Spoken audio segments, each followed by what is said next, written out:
Hello everyone, Jules here for WhatCulture.com, and I want to talk to you today about Pokémon, or more specifically about Pokémon who are utterly brilliant but get passed over like they are a Jewish holiday. It's actually quite a common theme in Pokémon as the player base attacks the gotta catch 'em all mentality with the same passion your mum does for sexual diseases. In fact, I wrote a little Poke-Homon rap about it here. She's got syphilis, scabies, herpes, crabs, trick, and a pair of rotten flaps. Right, it needs some work, and so on and so on. Anyway, also that is my one per list. The problem with Pokemon is that it encourages you to build the best battle team, and that means that a ton of cuter and more cuddly abominations tend to fall by the wayside. However, it means that some actually brilliant roster additions have failed to make the cut, so let's give them their dues today. I'm Jules, this is WhatCulture.com, and these are the 10 best Pokemon you probably never bothered catching. Number 10, Lantern. Debuting in Generation 2 games Gold and Silver, this Pokemon offered one of the first ever contradictory type combinations. Lantern is primarily a water-type Pokemon, but its secondary type is electric. Now, since water types are weak against electric types, this offers Lantern a helpful advantage against other water types. It can naturally learn several of the most powerful moves from both water and electric movesets, and can even be taught a few ice types thanks to tutors and TMs to help take down those pesky dragon types. Its dual type also means that it's one of the few water types that does not have weakness to electric attacks. Unfortunately, Lantern's secondary type does make it susceptible to ground type moves, but ground types are also weak against water types, meaning that if you manage to get a quick enough one, you'll be able to neutralize the typically slower ground type Pokemon before they can ever capitalize on this. And Lantern does have a pretty decent speed stat, as well as higher special attack and special defense than most. Finally, Lantern has the highest HP stat of any electric Pokemon, meaning that it's able to sustain far more damage than others typically would. This is a Pokemon that, in the right hands, can go the distance. Number 9, Tentacruel. Tentacruel is another water type with a helpful secondary offering. Tentacruel's second type is Poison, meaning it's able to nullify a type that would usually be effective against water types, Grass. Poison is doubly effective against a Grass type, meaning that not only is Tentacruel able to hold down its own against them, it is actually able to turn the tables and gain advantage. Now, Tentacruel's Poison type also means that it's a fantastic Pokemon for causing some lovely lasting damage to a rival's team. Making an enemy take constant damage every turn is sweet, but Toxic is even sweeter.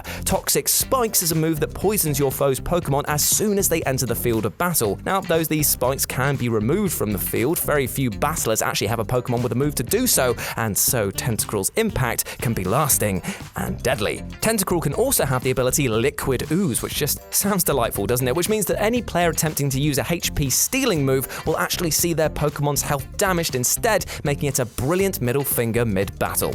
Number 8, Bisharp. Bisharp was introduced to the Pokemon world in the 5th generation of the games. Another dual-type Pokemon, Bisharp offers Steel/Dark combination. This unique combination, shared only with its pre-evolution, offers Bisharp a huge number of type resistances and also renders both poison and physical attacks against it useless. Bisharp is an all-out offensive Pokemon with a huge attack stat. As such, most of the moves that it learns naturally are physical ones and mostly involve just cutting or slashing. Now, its speed stat is quite average, but it can make up for this by learning several moves that grant the user the certainty of attacking first. Bisharp also learns a number of moves that dramatically boost these attack and speed stats, meaning that if you use it early enough, it can launch quick and lethal assaults on your foe's team. Then we have the lovely move Defiant, which will raise its attack stat if any of its other stats are lowered by a foe, meaning that if your enemy tries to dull the tip of this spear, well, it's just going to hit it even harder with a blunt end. Bisharp is perfect for a team built around brute strength and a quick offense. If you like your battles to be over swiftly, then a deadly attacker like this could be ideal.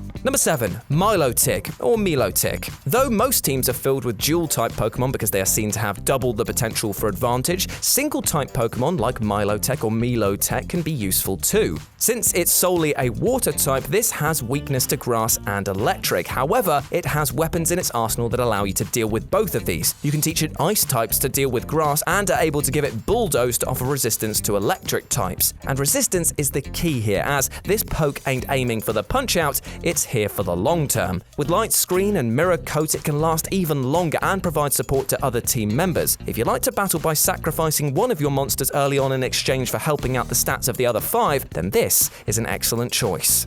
Number 6. Kingdra. Kingdra was the only dragon-type Pokemon introduced in Generation 2. It's not just a dragon though, and as the evolution of Seadra, it carries also the water type. In the Gold and Silver games, the final gym leader for the Johto region has a Kingdra in her team, and it was always a bloody nightmare to take down, and it's not hard to see why. Water and dragon types are the two most popular types employed in competitive battling teams, and therefore Kingdra is proficient in both, making it an excellent way to utilize these key types, but only take up one space on your team. Its water type makes it the only non-legendary dragon resistant to ice attacks, and its dragon type removes the electric and grass weaknesses its pre-evolution has. Kingdra is also one of the most balanced Pokemon in terms of stats. Its attack, defense, special attack, and special defense start off identical. Now, many of the most popular Pokemon in competitive battling all have some sort of convoluted plan in mind. Kingdra is not one of these. If you filled 5 spaces with tricksters and tanks, then you'll definitely want to consider Kingdra as a powerhouse that can seal the victory in the end when you need to put the big hits in. Number 5. Jirachi. Now this might not be a popular choice for competitive battlers, as there are many who pride themselves on not including legendary Pokemon in their teams. If, however, you are not bound by such a crippling choice, then Jirachi is definitely a Pokemon that deserves a second look. Jirachi's Steel/Psychic type means that it only has 2 weaknesses, fire and ground, and also makes it resistant to no less than 8 other types. Its speed is good enough to mean that it will attack first against most average Pokemon, and despite its tiny stature, it has the potential to unleash some devastatingly powerful moves. Jirachi is able to learn moves such as Psychic as early as level 20 and can be an absolute brute with the right moveset. Doom Desire, for example, can be just horrible, because with a base power of 140, it will strike the foe's Pokemon 2 turns later with devastating effect. This move is great if you can quickly switch Jirachi in and out of battle with a couple of high defense tanks to seal the fate of your rival's Pokemon without having to worry too much about physical attacks. Jirachi is an excellent complement for a team built around durable battlers and clever strategy. Number 4. Heracross. Heracross is a powerhouse, a dual-type bug-fighting Pokemon with a ton of strong physical attacks to offer. Its fighting type does give it weakness to psychic attacks, though it is able to learn Night Slash from hatching, which makes up for this. Heracross's biggest strength is, well, its strength, its attack stat. Its speed stat is also good too, meaning that it's often quick enough to get in that first crucial attack. More often than not, competitive battling teams focus on special attack and special defense, meaning that Heracross's physical approach can become seriously effective if used well against these. A Heracross with the ability Guts will also have its attack stat boosted if suffering a status problem. Similarly to Kingdra, there are no gimmicks here with Heracross. Heracross is a brute that can offer a crucial powerhouse approach when you're just trying to wrap up a close battle. Number 3. Flygon. Pretty much every competitive battling team includes a dragon or 2. Very few of them include this guy though, which is actually very surprising. Flygon is a dual-type ground dragon, which probably suffered its obscurity as a result of being introduced in the same generation as more instantly accessible Pokemon. Flygon is a great option for anyone looking to utilize an unknown quality on the dragon front, as many battlers won't know what to expect from it and may even be surprised to see just how powerful its dragon-type moves can be. Flygon has a high speed stat, and its strength lies in its physical attack. Moves such as Dragon Claw or Dragon Tail could be used extremely effectively by it. It's basically an option if you want to surprise your opponent with something they might not have seen before, and as we all know, mistakes made on a competitive level can be a crucial aspect to exploit.